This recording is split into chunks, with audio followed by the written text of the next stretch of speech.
This week, I challenge you, along with myself, to put the fear aside and just get started.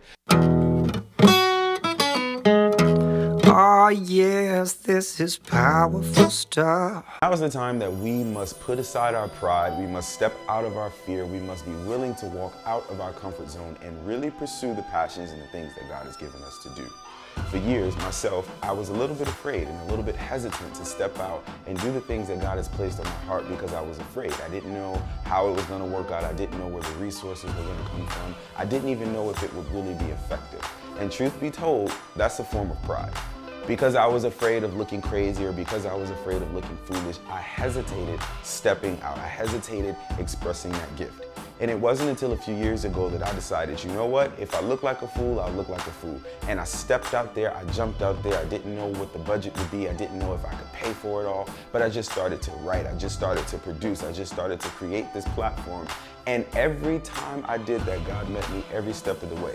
And now I'm here encouraging you that whatever it is that God has placed on your heart, whether you are called to cook, whether you are called to write, whether you are called to dance, this is the season, this is the time that we are instructed to get started.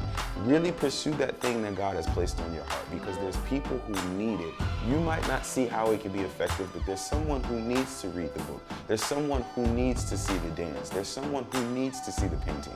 Truth be told, the things that are on our heart aren't about us anyway. So we have to put our pride aside, we have to put our fear aside and be willing to walk out of the comfort zone so that we may be effective in the kingdom.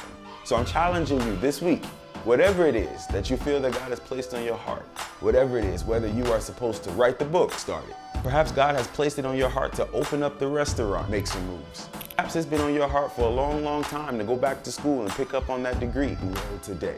Maybe you feel like you're called to start a ministry. Maybe you feel like you're called to teach or preach or even travel out of the country and witness to people who don't know Jesus. Stop being so scared and get started. So I'm challenging you, whatever it is that God has placed on your heart, whatever assignment it is that you feel led to do, get started today. You might not be able to finish the whole thing. You might have to just call and book the appointment. You might have to just go look at the office space. You might have to just start writing the business plan. Whatever it is, time is ticking. Get started. There's people counting on you. There's souls that need to see your work. Don't get it incomplete on your assignment this week. Get started.